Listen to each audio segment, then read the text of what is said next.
Hoy vamos a meternos de lleno en un tema que es absolutamente fundamental para la integridad de cualquier planta industrial, el tratamiento del agua de calderas. Y quiero que lo veamos desde una perspectiva de ingeniería, porque esto no es un simple mantenimiento, es una disciplina crítica para la confiabilidad y sobre todo la seguridad de nuestros activos. Pensemos en esto por un segundo.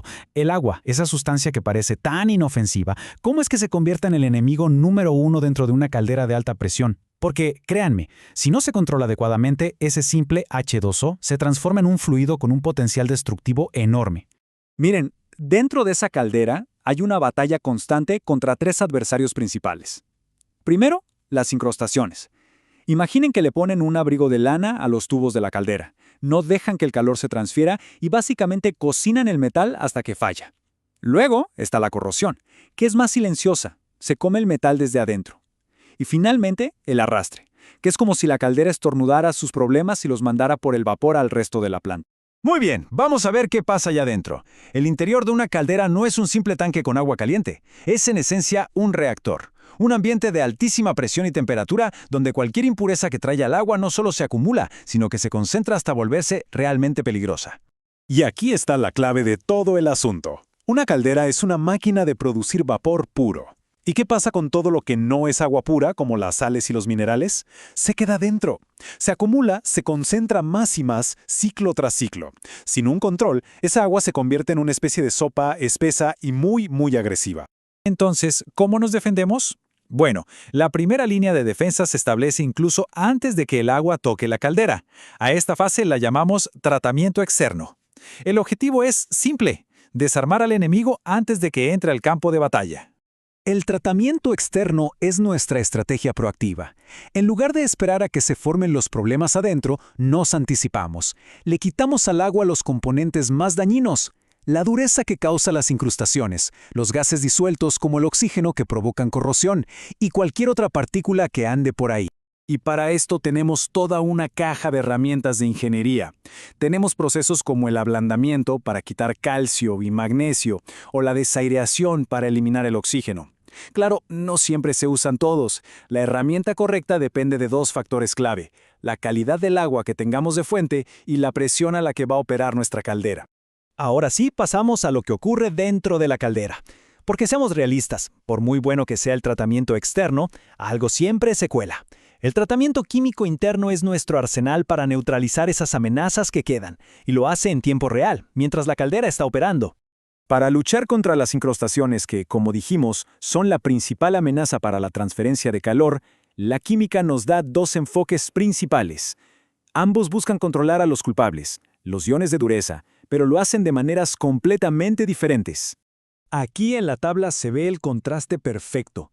Por un lado tenemos el tratamiento con fosfatos. Este es el método robusto, el caballo de batalla. Agarra la dureza y la convierte en un lodo, un barro que no se pega y que luego eliminamos con la purga. Por otro lado están los agentes quelantes. Estos son más elegantes. En vez de precipitar la dureza, la atrapan y la mantienen disuelta, inofensiva.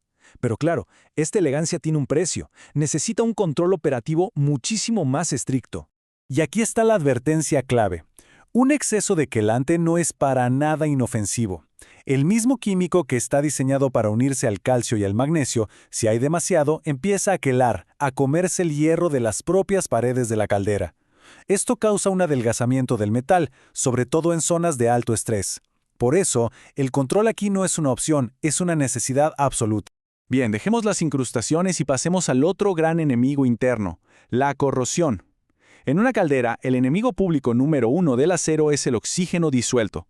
Y no es cualquier tipo de corrosión.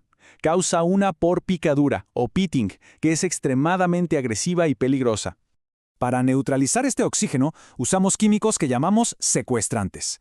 El sulfito de sodio es un estándar en la industria, muy confiable. La hidracina también es muy usada, pero aquí hay una consideración de diseño muy importante.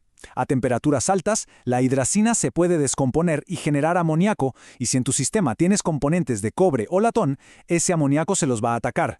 Cuidado con solucionar un problema creando otro. Ok, ya tenemos los químicos correctos, pero tener los ingredientes no garantiza un buen resultado. El tratamiento de agua es un proceso dinámico, no es un sistema de configurar y olvidar, para nada. Requiere control operativo constante. Y aquí entra un concepto fundamental, la purga o blowdown. Si estamos metiendo agua con pocos sólidos y sacando vapor puro, es lógico que los sólidos se van a ir concentrando adentro. La purga es, simplemente, el acto de sacar de forma controlada una parte de esa agua ya concentrada para mantener los niveles dentro de los límites seguros de operación. Este diagrama de balance de masa lo explica a la perfección. Para que la concentración de sólidos dentro de la caldera se mantenga estable, la cantidad de sólidos que sacamos con la purga tiene que ser igual a la cantidad que entra con el agua de alimentación. Es un principio de ingeniería básico. Lo que entra tiene que salir. Ahora, ¿cuáles son esos límites? Esta tabla de la ABMA, la Asociación Americana de Fabricantes de Calderas, es crucial. Y fíjense en esto, a medida que aumenta la presión de operación, los límites permitidos de sólidos y alcalinidad bajan drásticamente. En otras palabras, una caldera de alta presión es muchísimo menos tolerante a las impurezas. Exige un tratamiento de agua mucho más riguroso. El ciclo no termina cuando generamos vapor. Ese vapor viaja por la planta, hace su trabajo, cede su calor y se vuelve a convertir en agua, el condensado. Devolver este condensado, que es básicamente agua destilada y caliente, es muy eficiente energéticamente, pero introduce nuevos riesgos de integridad que tenemos que manejar. En el sistema de condensado, el enemigo cambia. Ya no es la dureza. Ahora la principal amenaza es el dióxido de carbono, el CO2. ¿Y por qué? Porque cuando el CO2 se disuelve en esa agua de condensado pura, forma ácido carbónico, y ese ácido es muy corrosivo para las tuberías de acero al carbono. ¿Y de dónde sale este CO2? Pues, irónicamente, nace en la propia caldera. La alcalinidad que viene en el agua de alimentación, en forma de bicarbonatos, se descompone con el calor y libera gas CO2. Este gas viaja junto con el vapor y, en cuanto el vapor se condensa, el CO2 se disuelve y forma el ácido. Es un problema que se origina en la caldera, pero que se manifiesta kilómetros aguas abajo en el sistema de retorno. Para combatir esta corrosión ácida, usamos químicos específicos, por ejemplo, las aminas neutralizantes, que suben el pH del condensado, o las aminas fílmicas, que crean una barrera protectora microscópica sobre el metal. Y una vez más, la selección de materiales es clave. El amoníaco puede funcionar, pero es totalmente incompatible con aleaciones de cobre. Y todo esto nos lleva a la pregunta final, la más importante desde una perspectiva de integridad de activos. ¿Se está viendo la foto completa o el foco está puesto únicamente en la caldera? Un programa de tratamiento exitoso tiene que ser un ciclo completo y cerrado, tratamiento externo, control interno y protección del sistema de condensado. Un punto débil en cualquiera de estas etapas compromete la confiabilidad de todo el sistema.